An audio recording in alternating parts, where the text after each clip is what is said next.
ಎಲ್ಲರಿಗೂ ನಮಸ್ಕಾರ. ನಾನ್ ನಿಮ್ಮ ಚೆನ್ನ. ಈ ಒಂದು ವಿಡಿಯೋದಲ್ಲಿ ರಾಮಾನುಜನ್ರ 1 ನಿಮಿಷದ ಕನ್ನಡ ಭಾಷಣ ನೋಡ್ತಾ ಇದೀವಿ. ಈ ಒಂದು ಭಾಷಣ ಇಷ್ಟವಾಗಿದ್ರೆ ಲೈಕ್ ಮಾಡಿ, ಶೇರ್ ಮಾಡಿ, ಸಬ್ಸ್ಕ್ರೈಬ್ ಆಗೋದು ಮರಿಬೇಡಿ. ಹರಿ ಒಂದು ಭಾಷಣವನ್ನು ನೋಡ್ತಾ ತಿಳಿತಾ ಕಲಿತಾ ಹೋಗೋಣ ಬನ್ನಿ. ಎಲ್ಲರಿಗೂ ನಮಸ್ಕಾರ. ಇಂದು ಡಿಸೆಂಬರ್ 22, ಭಾರತದ ಖ್ಯಾತ ಗಣಿತಜ್ಞ ಶ್ರೀನಿವಾಸ ರಾಮಾನುಜನ್ ಅವರ ಜನ್ಮದಿನ. ಈ ದಿನವನ್ನು ನಾವು ರಾಷ್ಟ್ರೀಯ ಗಣಿತ ದಿನ ಎಂದು ಆಚರಿಸುತ್ತೇವೆ. ರಾಮಾನುಜನ್ ಅವರು 1887ರಲ್ಲಿ ತಮಿಳುನಾಡಿನ ಈರೋಡ್ನಲ್ಲಿ ಜನಿಸಿದರು. ಅವರು ಯಾವುದೇ ಔಪಚಾರಿಕ ಶಿಕ್ಷಣವಿಲ್ಲದಿದ್ದರೂ ಗಣಿತ ಜಗತ್ತಿಗೆ ಅದ್ಭುತ ಕೊಡುಗೆ ನೀಡಿದ್ದಾರೆ.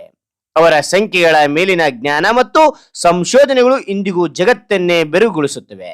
1729 ಸಂಖ್ಯೆಯನ್ನು ಹಾಡಿ ರಾಮಾನುಜನ್ ಸಂಖ್ಯೆ ಎಂದು ಕರೆಯಲಾಗುತ್ತದೆ. ನಮ್ಮ ದೈನಂದಿನ ಜೀವನದಲ್ಲಿ ಗಣಿತವು ಅತಿ ಮುಖ್ಯವಾಗಿದೆ. ಈ ದಿನದ ಆಚರಣೆಯ ಮುಖ್ಯ ಉದ್ದೇಶವೆಂದರೆ ಎಲ್ಲರಲ್ಲಿ ಗಣಿತದ ಬಗ್ಗೆ ಇರುವ ಭಯವನ್ನು ಹೋಗಲಾಡಿಸಿ ಆಸಕ್ತಿಯನ್ನು ಬೆಳೆಸುವುದು. ರಾಮಾನುಜನ್ ಅವರ ಸಾಧನೆ ನಮಗೆಲ್ಲರಿಗೂ ಸ್ಫೂರ್ತಿಯಾಗಲಿ ಎಂದು ತಿಳಿಸುತ್ತಾ ನನ್ನ ಈ ಮಾತು ಮುಗಿಸುತ್ತೇನೆ. ಜೈ ರಾಮಾನುಜನ್, ಜೈ ಹಿಂದ್, ಜೈ ಭಾರತ್. ಹಾಗಾದ್ರೆ ಒಂದು ಭಾಷಣ ಅಂತಕ್ಕಂಥದ್ದು ಇಷ್ಟವಾದ್ರೆ ಒಂದು ಲೈಕ್, ಅನೇಕ ವಿಡಿಯೋ ಪ್ರೋತ್ಸಾಹ ತುಂಬ ಸಿಗುತ್ತೆ. ಇನ್ನೊಬ್ರು ಶೇರ್ ಮಾಡಿ ಸಾಧ್ಯ. ಇಂಥ ಅನೇಕ ವಿಡಿಯೋ ಚಾನಲ್ ಸಬ್ಸ್ಕ್ರೈಬ್ ಆಗಿ. Thank you for watching. Bye.